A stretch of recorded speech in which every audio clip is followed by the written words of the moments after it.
Kining atong unang pagbasa naghisgot sa kinabuhi ni Jeremias, propeta Jeremias, nga gikontrahan sa mga tao tungod kay nagsangyaw siya sa kabubutos Ginoo. Nya matod pa niya bisan ang suod niyang higala naninguha na pagpatay niya, pagpabilanggo niya. Kumusta mas atong nasod karon? Naabay mga Jeremias, nga naasay mga naglutos ni Jeremias. Kinsa may Jeremias atong nasod ron? Grupo ni Marcos o grupo ni Duterte?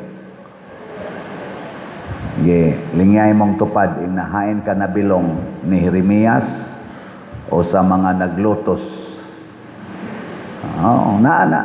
Di na ginamawa hangtod pag-abot ni Kristo, siya mao ang propeta sa tanang propeta.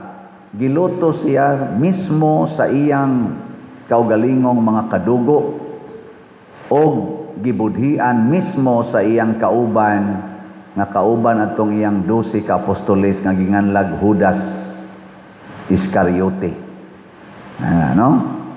Nya karon nagpadayon pa na sa mga senador, sa mga congressmen, sa atong executive, ang mga suod kaniadto karon wa na, away na.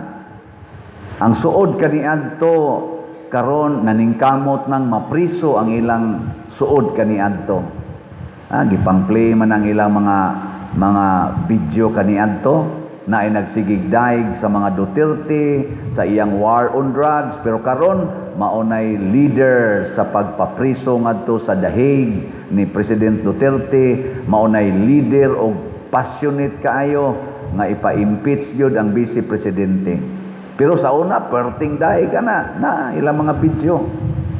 Si Joel Villanueva, portigid niyang daig sa ilang grupo, ngadto nilang Bato de la Rosa, ngadto nila ni aning Cayetano, portigid niyang panaway sa mga sangil niya, nga kasuhan siya, iyang gisaway umayo. Karon nidto na siya, nibali na siya speakas, wa na ni saway. Wa na say kaso tingali. Chis Escudero, pertigya po niyang tindog yun nga kining amo, katotohanan, ni bali, karon, wa na'y kaso. Mauna, kining mga Jeremias sa katilingban, mauni ang atong gitawag og mga heroes. Ang mga Judas sa atong katilingban, mausa na sila ang mga Judas Iscariote. Mga igsoon, unsa may mahitabo sa tao nga mahimong Judas? Matod pa diri ni Jeremias, apan ikaw Ginoo dapig kanako o gamhanan kaayo, mga pukan sila, mapakyas sila. Nalingaw ko ni Kuansad, ni Senador Rodante Marcolita, nga niingon siya, na naman, gahimo naman sila, nahibawa naman ako, na warrant of arrest. Antong Biyernes man ito niya gisulti. Anytime today or this week, arestuhin ako. Nya, kung naay mo arrest na ako, di ragyod ko mo resist. Mukuyog ragyod ko. Apan dili ko muhonong pagsulti nga kadtong flood control, dako gito nga scam. Karuban dumal to nga pangawat sa tong nasod, di ko mohonong hangtod mapinpoint kinsa gyoy mastermind anang flood control og sa ubang mga kawat sa atong nasod. Bisag tuwa na siya prisuhan, magsigi gyapon kuno siya paningkamot nga ma-determine mapinpoint yun ang mastermind. Ang mastermind anang maong kawat nga dagko kay sa atong nasod, mga pagpamakak sa atong nasod, mausan na'y naningkamot karon pagpapriso aning mga taong naningkamot pangita sa kamatuoran. Matud pa ni Kristo sa atong ebanghelyo, ang muangkon atubangan sa mga tao nga siya akoa, ang kunon ko usab atubangan sa akong amahan didto sa langit. Apan ang dili mo angkon nga siya akoa, dili ko usab ang kunon atubangan sa akong amahan didto sa langit. Lingiay mong tupad. Ingna niangkon ka nga iya ka ni Kristo. Hinakanang pagpakolor nimo sa imong buhok, usaba na kapag pakita nga niangkon ka nga iya ka ni Kristo. Kanang imong pagbadlis anang imong kilay, kanang pagpaputi nimo anang imong brown nga naong, kanang imong pagpalaygit, kanang imong pagpabasiktomi, paggamit anang pills, kondom, ayude, kanang imong same-sex union karon, kanang imong pag-insist sa imong pagpangabit, usaba na kapag angkon nga ikaw iya ni Kristo.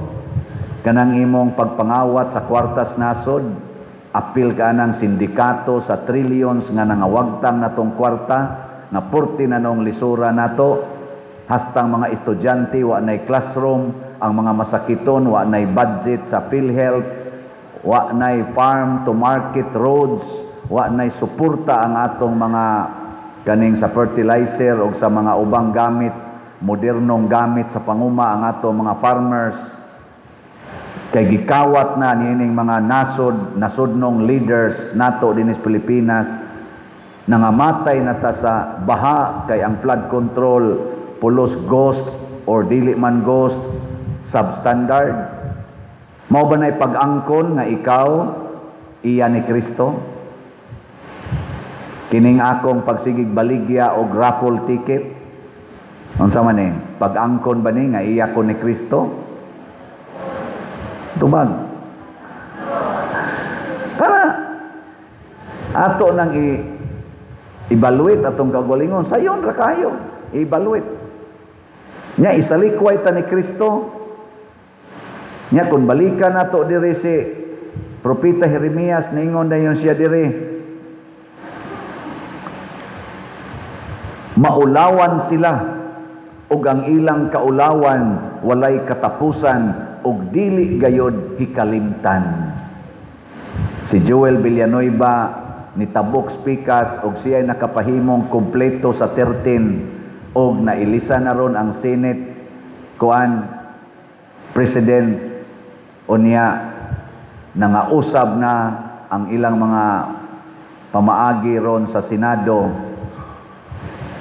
Daghan ang naa sa iyang religious group sa akong nakita social media sa mga Jesus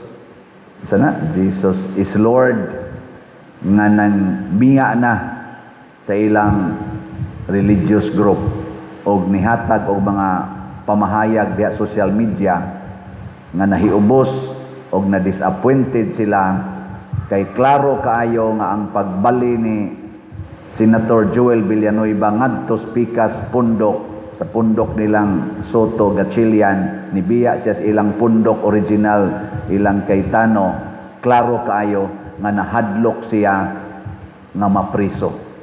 Kay giingnan man siyang naa siya daghang kaso na nga nag-ung-ong ipapriso na siya. Di siya gustong mosunod ni Jinggoy Estrada nga iyang kauban nga gipusasan gida ngadto nas prisuhan. Nahadlok siya sa pusas. Nahadlok siya sa prisuhan. Mo nang gisaway siya kay si Jesus ug ang mga apostoles ug ang mga santos nga nagsunod ni Jesus, ni Jesus, gipusasan, gipriso, gipatay dito sa prisuhan. Wa mahadlok. Pero siya nga nagsigig bandilyo nga Jesus is Lord, siya ay usas mga leader, nahadlok siya matud pa diya social media, nahadlok siya sa leader sa ombudsman nga gikanlag Jesus Remulla. Si Hesus Kristo di na mo iyang gikahadlukan kung dili si Jesus Remulla. Pailan kag kaso, pero si Senador Marcolita wa siya mahadlok ni Jesus Remulla. Ang iyang gikahadlukan na kung dili na siya mupadayon sa pagpangita sa kamatuoran, because Jesus is the way, the truth, and the life.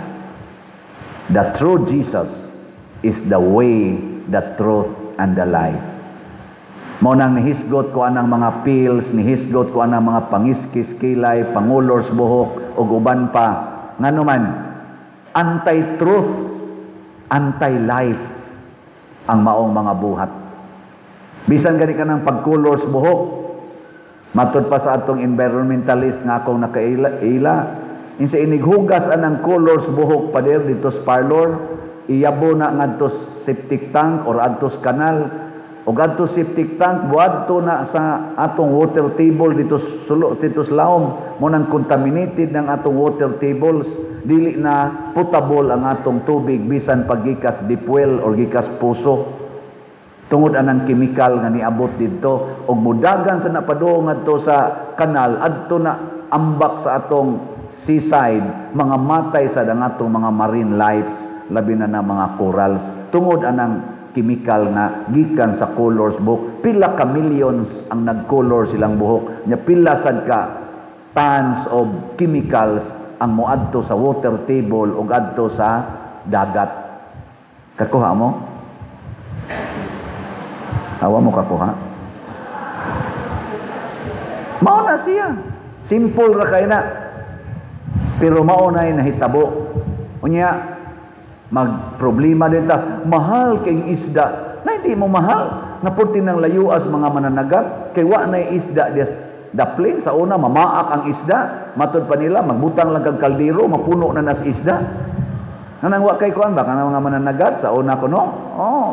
Matod pa nila og kanang wa kay sudan dag kaldero ibutang dito sa dagat igsunod imong palingi utagha na kay isda isod karon matay na ka dito sa laod bawod kay wa pag-iisda ngano man nangamatay naman diri sa kilid ang mga corals ang uban pa unsa pa may dugokon sa isda diha tungod anang chemicals nya kanang basura. Kanang mga plastik nga tong labay, mga upo sigarilyo, labay, ana, di man na mga hilis, kay di man na malata. Adto na sa nas basura, adto na sa mga sapa, adto na sa atong dagat. Unya, mupatay na sad na og mga kinabuhi, anti-life na. Una nga ato karong Archbishop Abit Oy, iya ginang ipanghingusgan. Hunungon ta na gining paggamit og mga plastic kung mahimo lang yun or i-minimize muna ka na mga plastic sa tubig nga itong gigamit. Hunungon na ilisan lang kunog dako tingin ni komisyos bisya maabit sa tumbler.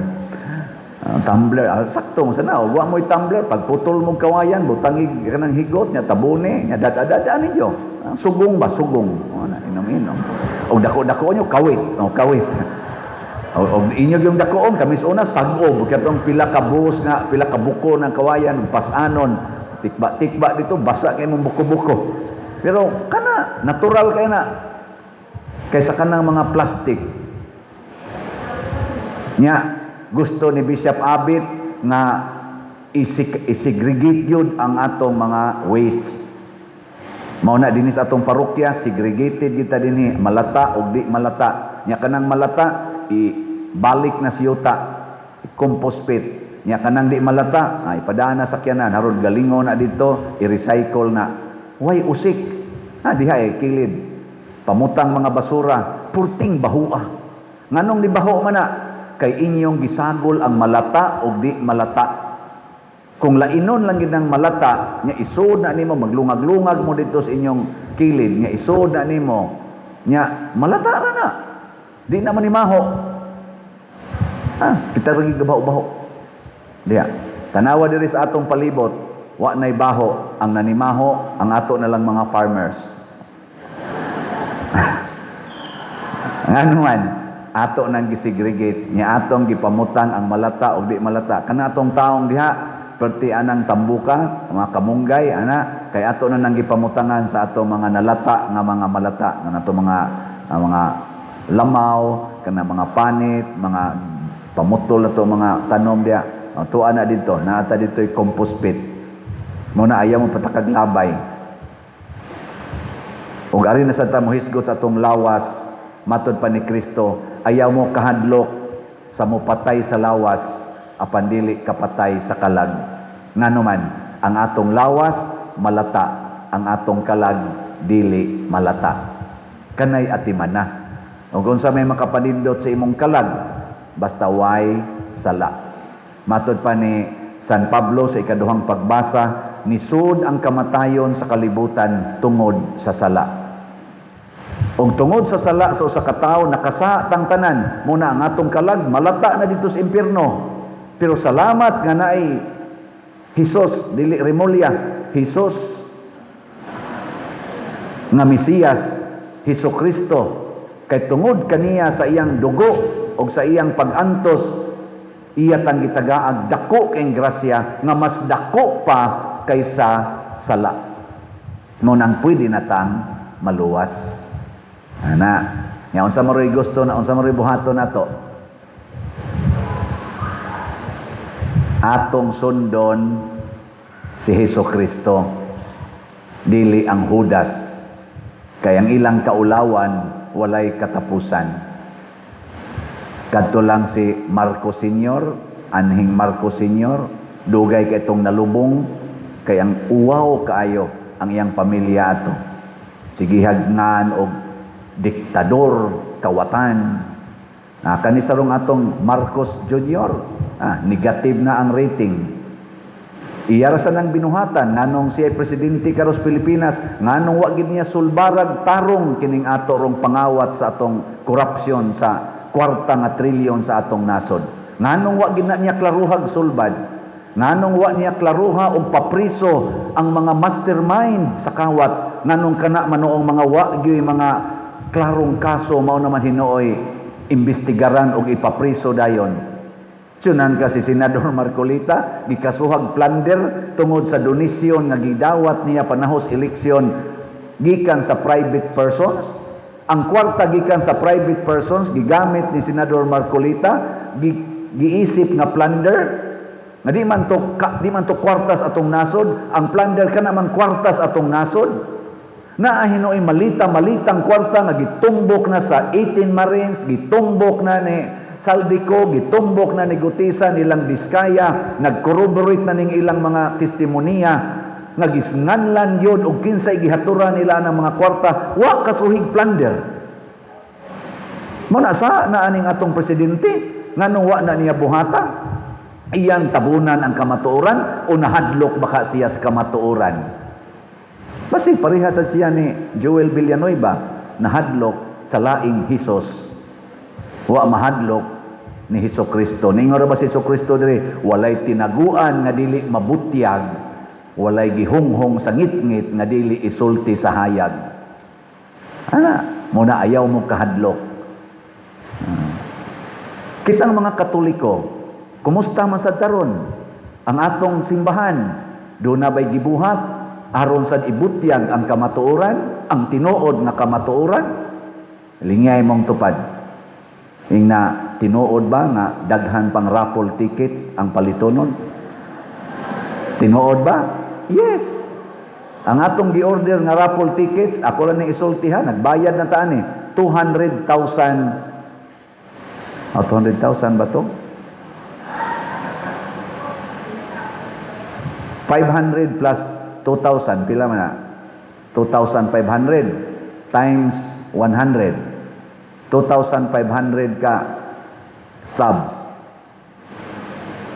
Nya times 100. Pila man na? 250,000. So 250,000 ka raffle tickets atong gi-order, pila pa may halin? Kani mo ni kamatuoran, 26,912.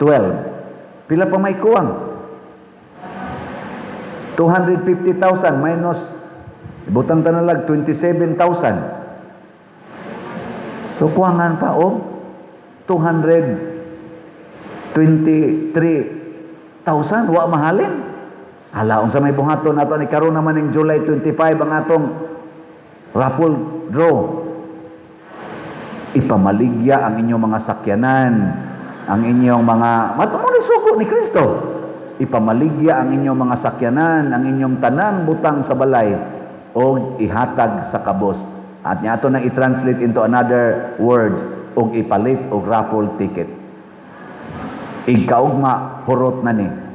Pero nailaing option. Pamalit lang mo og raffle ticket tanan nga taga Compostela dinhi og didtos gawas nasod nga naminaw nako karon. Unya ipamaligya sa ning maong ticket ngadto sa inyo mga silingan gikan karon hangtod July 25. Nya ingna dayon og mopalit ka ni angkon ka nga iya ka ni Kristo. Og di ka mopalit iya ka sa demonyo. Ana? Sawan, ana o ana? Iisa ko nung kamot Say mana? Ang dili mo ana iyas demonyo. Sige na. Sige, bahala mo diya. Kanindot unta no? Nya iampo nato ang ato mga leaders nga kining mga hudas karon nga mga leaders atong nasod sa simbahan man or sa gobyerno apil na ning nagwali mabag-o unta ang ato mga kasing-kasing dili na unta ta magbudhi ni Kristo o kinsa si Kristo siya ang kamatuoran si Kristo sad siya sad ang mga taong kabos nga maingon siya whatever you do to the least of your brethren you do it to me muna sa atong tubag sa Salmo ningon ta Ginoo sa imong dakong gugma tubaga ako kinsa may nagingon ani ang kabos ang mga dinaog-daog ang gipapriso karon bunga sa inhustisya nabi tay gibutang sa social media akong gitan-aw ambot tinuod ba i-verify lang ninyo insa kinsay dako mas dako og confidential funds nya di adiri si Marcos Presidente Marcos di asa diri si Vice Presidente Sara nya na gibutang 2022 Presidente Marcos 4.5 billion ang confidential fund kang BP Sara 125 million 2023 4.5 or 56 ba to basta 4.5 billion Marcos kang Sara 375 so kuha na 500,000 na nya dayon milyon na ha milyon ang dias pikas nya ang dias pikas 2024 President Marcos 4.5 billion gyapon kang Sara 0 2025 President Marcos gyapon 4.5 billion Sara 0 2026 President Marcos 4.5 billion gyapon kang Sara 0 kinsay ipa-impeach tungod sa confidential fund Sara sakto ka na tinuod ka na, kamatuoran ka na. Kamo na lay tubag, manindog ta.